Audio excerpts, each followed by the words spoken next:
بسم اللہ الرحمن الرحیم. سب لوگ پڑھیے درود شریف. اللہم صلی علی سیدنا مولانا محمد وعلیہ وسلم. صلاۃ و سلام علیہ رسول اللہ صلی اللہ تعالی علیہ وآلہ وسلم. آج کا درس جو ہے انبیاء کے متعلق، نبیوں کے متعلق، کہ نبی کون لوگ ہوتے ہیں، ان کا کام کیا ہوتا ہے، وہ عام لوگوں سے الگ ہوتے ہیں یا عام لوگوں کی طرح ہوتے ہیں. اللہ تعالیٰ تو قادر مطلق ہے، ہر چیز پر قادر ہے، پھر اسے انبیاء کی ضرورت کیا پڑی؟ وہ چاہتا تو ہر بندے کو بتا دیتا خود، ہر بندے کو بتا دیتا خود. وہ قادر مطلق ہے، ہر چیز پر قادر ہے، پروردگار عالم. لیکن انبیاء کے ذریعے دین کو پہنچانا تو اللہ تعالیٰ کا ہی حکم ہے کہ اللہ تعالیٰ تک پہنچنے کے لیے عام بندوں کی رسائی نہیں ہے. اللہ تعالیٰ تک پہنچنے کے لیے عام بندوں کی رسائی نہیں ہے. اس لیے اللہ تعالیٰ نے انبیاء کا اختصاص فرمایا، انبیاء کو خاص فرمایا، اور ان کے ذریعے بندوں کو اللہ تعالیٰ تک پہنچانے کا کام کرایا. اللہ تعالیٰ کی معرفت، اللہ تعالیٰ کی پہچان ہوئی، دین کی پہچان ہوئی. اس کے بعد انبیاء نے جو جو چیزیں بتائیں، اللہ تعالیٰ کا جو بھی حکم آیا اس پر لوگوں نے عمل کیا. اور جو لوگ عمل نہیں کیے ان کے لیے آپ دیکھیں گے کہ بہت ایسے ایسے دردناک عذاب اللہ نے دنیا ہی میں نازل فرما دی، اور قیامت کے دن جو ہونا ہے وہ ہونا ہے. تو سب سے پہلے نبی جو آئے وہ کون ہیں؟ حضرت آدم علیہ السلام. انہیں ابو البشر کہا جاتا ہے، یعنی انسانوں کے باپ. آدمی لوگ کہتے ہیں نا آدمی ہے، آدم علیہ السلام سے ہی منسوب کر کے آدمی بولا جاتا ہے. آدم علیہ السلام سے منسوب کر کے ہی آدمی بولا جاتا ہے، یہ اور کہیں سے لفظ نہیں آیا، آدم علیہ السلام سے ہی یہ لفظ آیا ہے. تو حضرت آدم علیہ السلام سب سے پہلے انسان اور تمام انسانوں کے باپ ہیں. اس لیے آپ کا لقب جو ہے ابو البشر پڑا ہے. اللہ تعالیٰ نے خاص اپنے دست قدرت سے آپ کا وہ پتلا تیار کرایا، مٹی کا پتلا. آپ نے سنا کہا آدم علیہ السلام کا پتلا تیار کرایا گیا مٹی سے. اللہ تعالیٰ نے اپنے خاص دست کرم سے حضرت آدم علیہ السلام کا پتلا تیار کرایا. پھر اس میں روح پھونکی گئی. روح پھونکنے کے بعد انہیں اللہ تعالیٰ نے بڑی حسین و جمیل صورت میں اللہ نے پیدا کیا. اس کے بعد پھر حضرت آدم علیہ السلام کو جنت میں رہنے کا حکم ہوا، اور فرشتوں کو بھی حکم دیا گیا کہ تم حضرت آدم علیہ السلام کو سجدہ کرو. لیکن سجدہ، ایک بات یہ بھی رکھیں کہ سجدہ کسی کے لیے جائز نہیں ہے سوائے اللہ کے. سوائے اللہ تعالیٰ کے لیے کسی اور کو کوئی سجدہ کرے تو یہ جائز نہیں ہے. یہ شرک کہلاتا ہے، سب سے بڑا گناہ، یعنی اللہ تعالیٰ کے ساتھ کسی اور کو شریک کر لینا. لیکن اللہ نے حکم دیا تھا کہ تم میرے خلیفہ آدم کو سجدہ کرو. تو جب اللہ خود حکم دے رہا ہے تو وہ مانا جائے گا. جب اللہ خود حکم دے رہا ہے تو وہ مانا جائے گا. اور وہ سجدہ عبادت نہیں تھا جو ہم کرتے ہیں، وہ تعظیمی سجدہ تھا، تعظیم کے طور پہ کہ اللہ تعالیٰ نے انہیں اپنا خلیفہ بنایا، سب سے پہلا انسان بنایا. تو فرشتوں کو حکم دیا گیا کہ سجدہ تعظیمی کرو، یعنی تعظیماً سجدہ کرو انہیں، عبادت کے لیے نہیں. تو یہ یاد رہنا چاہیے کہ سجدہ کسی کے لیے جائز نہیں ہے. ایک سجدہ جائز ہوا تھا، کون؟ کس کے لیے؟ آدم علیہ السلام کے لیے، وہ بھی تعظیماً. اور میرے رسول اکرم فرماتے ہیں کہ اگر سجدہ کسی اور کے لیے جائز ہوتا تو رسول اکرم فرماتے ہیں کہ میں عورتوں کو حکم دیتا کہ اپنے شوہروں کو سجدہ کریں. لیکن سجدہ کسی کے لیے جائز نہیں. تو حضرت آدم علیہ السلام کے بارے میں فرشتوں سے مشورہ اللہ تعالیٰ نے فرمایا. حالانکہ ضرورت تو نہیں تھی کہ اللہ کسی سے مشورہ کرے، اللہ تعالیٰ کی مشیت تھی، لیکن ایسے اللہ تعالیٰ نے پوچھا. کیا پوچھا؟ ایک آیت کریمہ ہے قرآن مجید میں، وَإِذْ قَالَ رَبُّكَ لِلْمَلَائِكَةِ إِنِّي جَاعِلٌ فِي الْأَرْضِ خَلِيفَةً، کہ اے فرشتوں، تمہارا رب دنیا میں زمین پر اپنا نائب بنانا چاہتا ہے. اپنا نائب بنانا چاہتا. نائب کسے کہتے ہیں؟ نائب کہتے ہیں کہ اگر کوئی مالک ہو، اس کے غیر موجودگی میں وہ سارا کام دیکھے، حکم لگانا دیکھے، نائب. تو اللہ تعالیٰ نے دنیا میں اپنا پیغام پہنچانے کے لیے اپنا نائب بنایا کہ میرا پیغام لوگ لے جا کے پہنچائیں. تو فرشتوں نے کیا کہا جب اللہ نے کہا کہ میں اپنا خلیفہ پیدا کرنا چاہتا ہوں؟ تو فرشتوں نے اللہ تعالیٰ کی بارگاہ میں عرض کیا کہ اتجعل فیہا من یفسد فیہا وَيَسْفِكُ الدِّمَاءَ وَنَحْنُ نُسَبِّحُ بِحَمْدِكَ وَنُقَدِّسُ لَكَ. فرشتوں نے کہا پروردگار عالم سے عرض کیا کہ مولا تو ایسے آدمی کو تو پیدا کر رہا ہے کہ جو جائے گا دنیا میں انسان تو وہ فساد پھیلائے گا، خون بہائے گا، جھگڑے کرے گا، تو ایسی مخلوق کو دنیا میں پیدا کرنے جا رہا ہے۔ تو اللہ تعالیٰ نے کیا جواب ارشاد فرمایا؟ موبائل سائلنٹ کر لیجیے، کہاں بج رہا ہے؟ فرشتوں نے کہا نحن نسبح بحمدک ونقدس لک، کہ مولا کیا ہم کافی نہیں ہے کہ ہم تیری عبادت بھی کرتے ہیں، تیری حمد بھی بیان کرتے ہیں، تیری پاکی بھی بیان کرتے ہیں، تبھی انسانوں کی کیا ضرورت پڑ گئی؟ تو اللہ تعالیٰ نے اعلان فرمایا قال انی اعلم ما لا تعلمون، کہ اے فرشتوں جو میں جانتا ہوں وہ تم نہیں جانتے، جو میں جانتا ہوں وہ تم نہیں جانتے۔ اب پاک پروردگار عالم کیا جانتا تھا؟ پاک پروردگار عالم کیا جانتا تھا کہ فرشتے نہیں جانتے؟ امام حسین کا سجدہ دیکھ لیں، امام حسین کا سجدہ کسی نے ایسا سجدہ ادا کیا نہیں کیا۔ جب امام حسین نے یہ سجدہ ادا کیا اور سجدے کی حالت میں انہیں شہید کیا گیا تو اللہ نے اعلان فرمایا فرشتوں تم تو کہتے تھے نا کہ یہ فساد پھیلائیں گے، یہ خون بہائیں گے، یقیناً یہ خون بہاتے ہیں، لیکن مجھے جو پتا تو تمہیں نہیں پتا، پوری دنیا چھان لو اور بتاؤ حسین جیسا سجدہ کہیں مل جائے تو تمہیں، جو میں جانتا تھا وہ تم نہیں جانتے۔ تو حسین کی طرح سجدہ اگر کسی کو مل جائے، ابن علی کی طرح سجدہ اگر کسی کو مل جائے تو لاؤ میری بارگاہ میں پیش کرو، ایسا سجدہ کرنے والے لوگ بھی مجھے پیدا ہوں گے اور مجھے سجدہ کریں گے۔ یہ چیز میں جانتا تھا تم نہیں جانتے تھے۔ تو یہ اللہ تعالیٰ کی جو حکمت ہوتی ہے وہ کسی کو سمجھ میں نہیں آتی، چاہے وہ فرشتے ہو چاہے انبیاء ہو، لیکن اللہ جس پہ ظاہر کر دے۔ پھر حضرت آدم علیہ السلام، دیکھیے کہا گیا نا کہ خلیفہ بنانے کی حکمت کیا تھی، خلیفہ انہیں کیوں بنایا گیا؟ یہاں بتا رہے کہ علامہ احمد صابری رحمۃ اللہ تعالیٰ علیہ فرماتے ہیں کہ حضرت آدم علیہ السلام کو خلیفہ بنانے کی وجہ یہ نہیں تھی کہ اللہ تعالیٰ کو اس کی حاجت تھی، ضرورت تھی، اللہ پورا نہیں کر پا رہا تھا، یعنی اللہ اکیلے نہیں چلا پا رہا تھا دنیا کو، چاہے اپنا پیغام نہیں پہنچا پا رہا تھا، ایسی کوئی بات نہیں تھی۔ کوئی اللہ تعالیٰ محتاجی کے عالم میں نہیں تھا معاذ اللہ کہ اللہ نے حاجت سمجھ میں آئی تو اللہ نے پیدا کیا، نہیں، بلکہ اس لیے خلیفہ بنانے کی حکمت بندوں پر اللہ تعالیٰ رحمت فرمانا مقصود تھا اللہ تعالیٰ کا، کہ میں اپنی رحمت بندوں پہ فرماؤں۔ اور کس طرح سے؟ اللہ فرماتا ہے کہ عام بندوں میں یہ طاقت نہیں ہے کہ وہ کسی کے واسطے کے بغیر اللہ تعالیٰ تک پہنچ جائیں، بندوں میں طاقت نہیں ہے اتنی کہ وہ کسی کے توسل سے، کسی کے بغیر وسیلے کے وہ مجھ تک پہنچ جائیں۔ اس لیے یا جو میرا حکم ہے وہ خود آ کر حاصل کر لے بندے مجھ سے، یہ ایسا ہو نہیں سکتا، وہ ان کے بس کی بات نہیں ہے، اسی لیے میں نے اپنے خاص بندوں کو پیدا کیا، اس لیے خلیفہ بنایا گیا۔ اللہ محتاج نہیں تھا، بلکہ بندوں پر رحمت کرنا مقصود تھا، بندوں پہ نظر کرم کرنا مقصود تھا اللہ تعالیٰ کا، آسانیاں مقصود تھی اللہ تعالیٰ کو، اس لیے اللہ تعالیٰ نے اپنا خلیفہ بنایا۔ پھر آگے حضرت آدم علیہ السلام کی تخلیق کیسے ہوئی ذرا یہ بھی سن لیں۔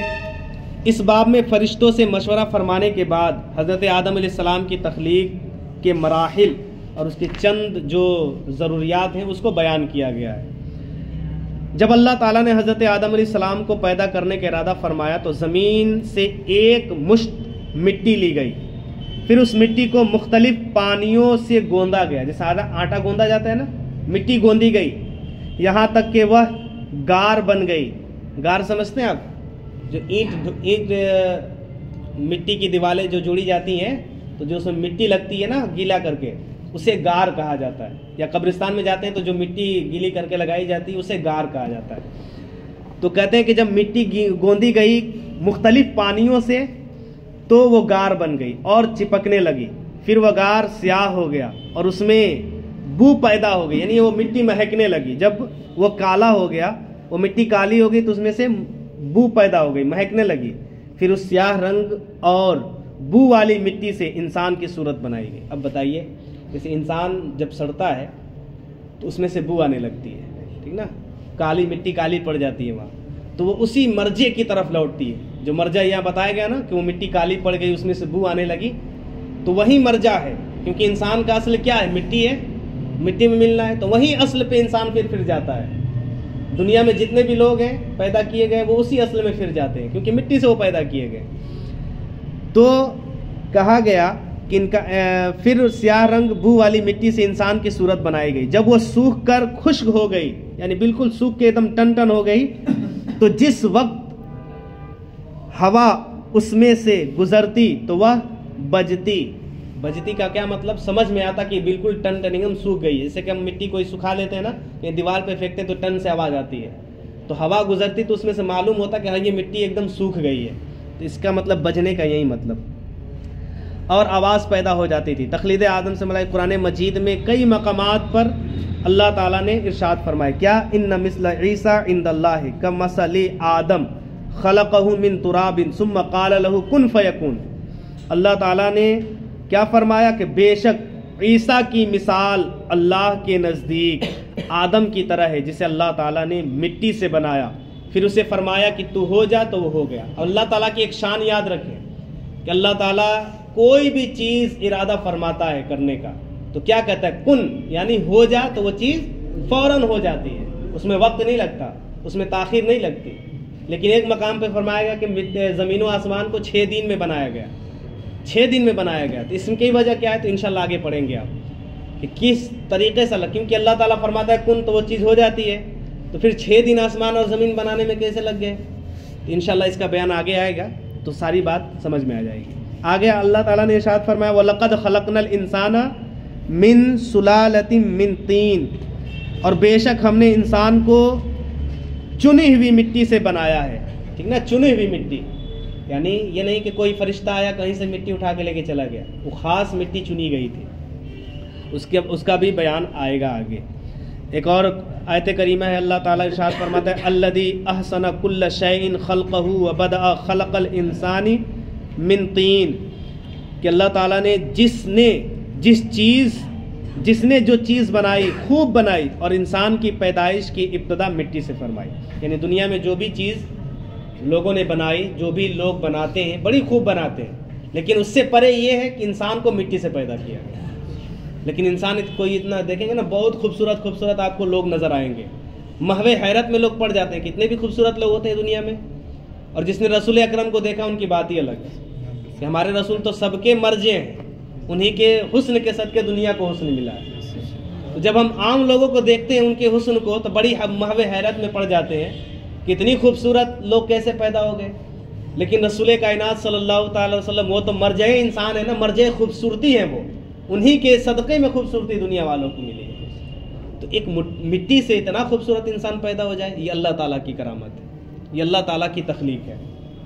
ایک اور آیت کریمہ ہے وَلَقَدْ خَلَقْنَا الْإِنسَانَ مِنْ صَلْصَالٍ مِنْ حَمَإٍ مَسْنُونٍ، اور بے شک ہم نے انسان کو خشک بستی ہوئی مٹی سے بنایا ہے، ایسے سیاہ گارے کی تھی جس سے بو آتی تھی، جسے اوپر گزرا.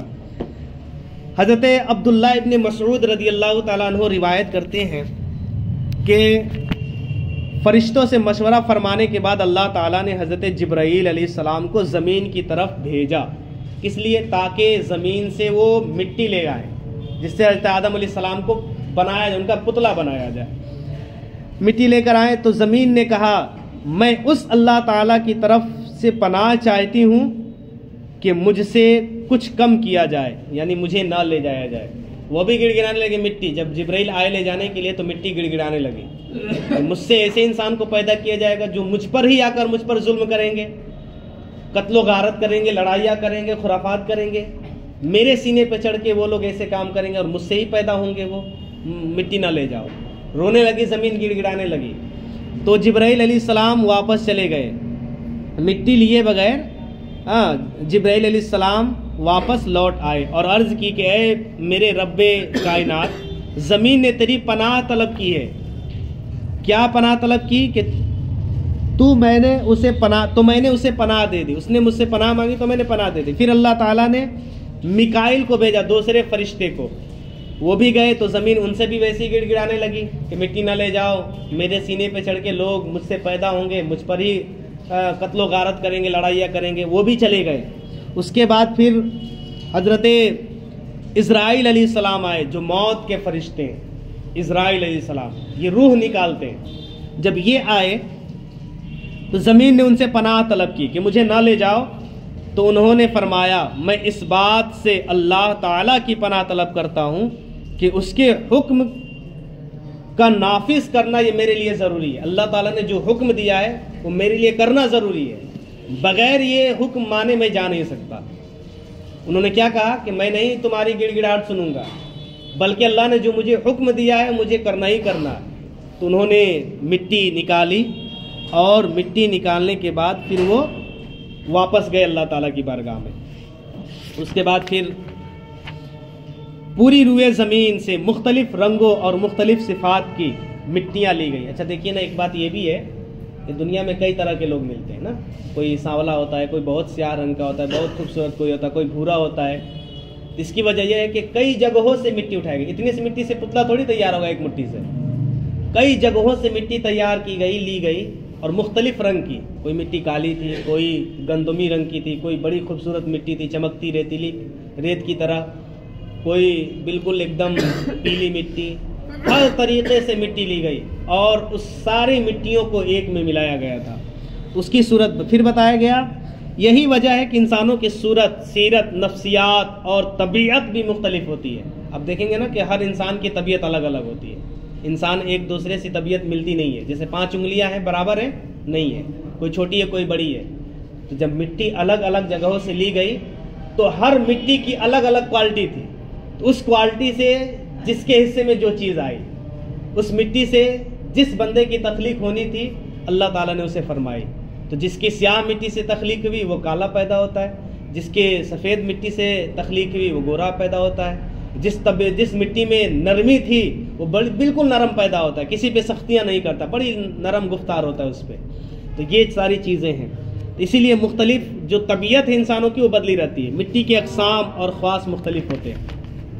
پھر حضرت ابو موسیٰ اشعری سے روایت ہے کہ نبی کریم صلی اللہ تعالی علیہ وسلم نے ارشاد فرمایا کہ اللہ تعالیٰ نے حضرت آدم علیہ السلام کو ایک مٹھی مٹی سے پیدا کیا جسے اس نے تمام روئے زمین سے لیا، لہٰذا اولاد آدم زمین کے اندر یا زمین کے اندازے کے مطابق آئی.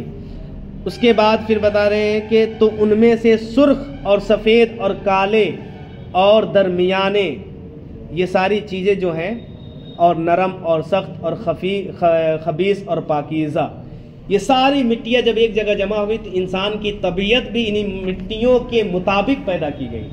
ٹھیک نا، انہی مٹیوں کے مطابق پیدا کی گئی ہے. تو حضرت آدم علیہ السلام کون ہے؟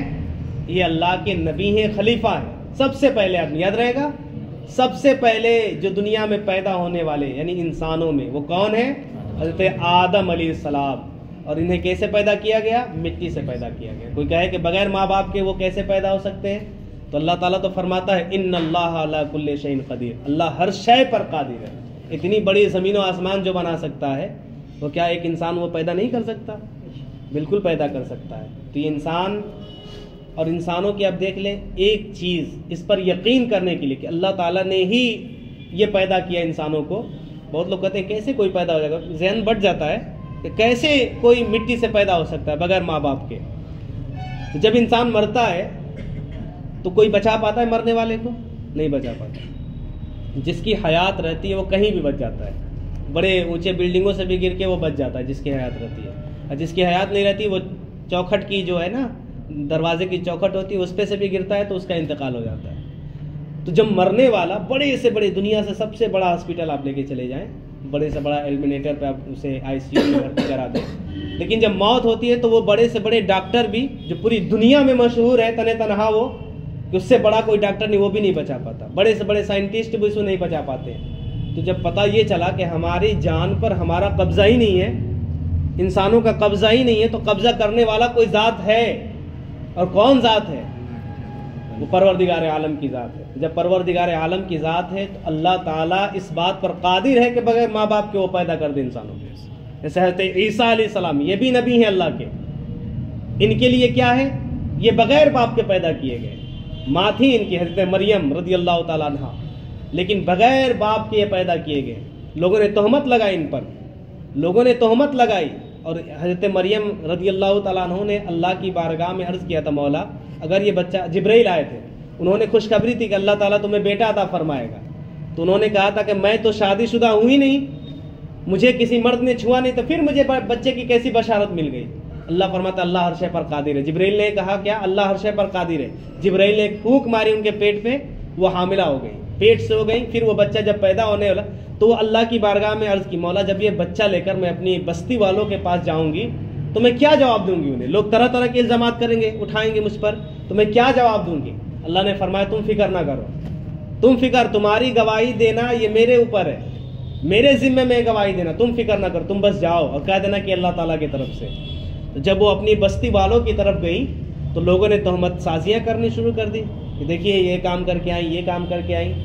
تو جو بچہ ان کے گود میں تھا نا، تو جو دربار لگا ہوا تھا، لوگوں کی بھیڑ لگی ہوئی تھی، تو اللہ تعالیٰ کا حکم آ گیا، اے مریم اپنے بچے کی طرف اشارہ کرو، یہ گواہی دے گا۔ ابھی چند روز کا وہ بچہ تھا، اور وہ کون تھے؟ حضرت عیسیٰ علیہ السلام۔ کون تھے؟ حضرت عیسیٰ، اللہ کے نبی تھے ان کے گود میں۔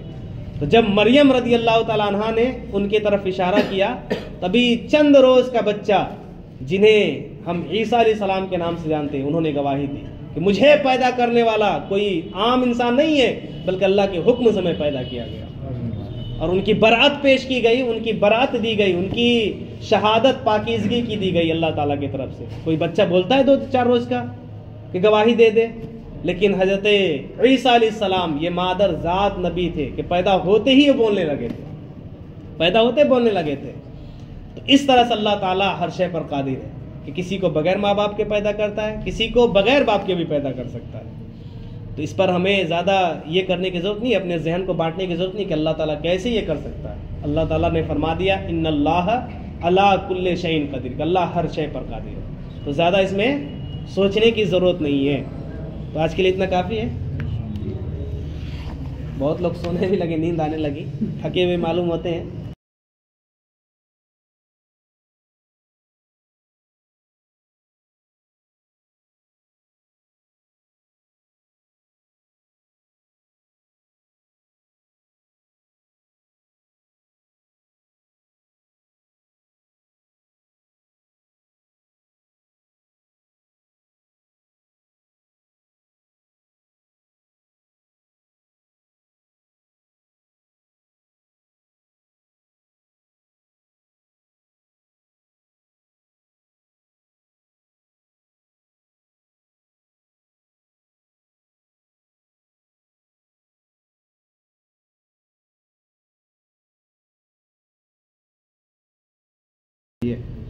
ہے کہ نہیں؟ تمام نبیوں پہ ایمان لانا ضروری ہے، ان کو اللہ کا نبی ماننا ضروری ہے۔ تو جو انہوں نے اپنی زندگی گزاری ان پہ بھی تو عمل کرنا ضروری ہے نا۔ تو جب پڑھیں گے، ان کے بارے میں جانیں گے، تب جا کے ہمیں پتہ چلے گا انہوں نے اپنی زندگی کیسے گزاری۔ اللہ تعالی ہم سب کو بہتر عمل کی توفیق عطا فرمائے، اور اس درس کو اللہ تعالیٰ اپنی بارگاہ میں قبول فرمائے۔ دعا کر لیں، اللہم صلی علی سیدنا مولانا محمد بارک وسلم، صلو علیہ صلاۃ و سلام علیک یا رسول اللہ صلی اللہ تعالی وسلم۔ مولا کریم کا سزا بندہ نوازا پروردگار عالم، جو کچھ بھی ذکر و اذکار ہو مولا تو اپنی بارگاہ میں قبول فرما، اور مولا جو کچھ بھی اس میں اچھی باتیں بتائی گئی مولا ہمیں عمل کرنے کی توفیق عطا فرما۔ مولا تعالی ہم سب کو راہ مستقیم پر چلا، ہم میں سے جو بیمار ہو مولا انہیں تو شفائے کاملہ عاجلہ عطا فرما، جو پریشان ہے مولا ان کی پریشانیوں کو دور فرما، جو بے روزگار ہے مولا انہیں برسر روزگار عطا فرما۔ مولا تعالی تو ہم سب کو نیک بنا، ایک بنا، بہتر بنا۔ ان اللہ و ملائکتہ یصلون علی النبی یا ایھا الذین آمنوا صلوا علیہ وسلموا تسلیما۔ اللہم صل علی سیدنا مولانا محمد بارک وسلم، صلوا علیہ صلاۃ و سلام علیک یا رسول اللہ۔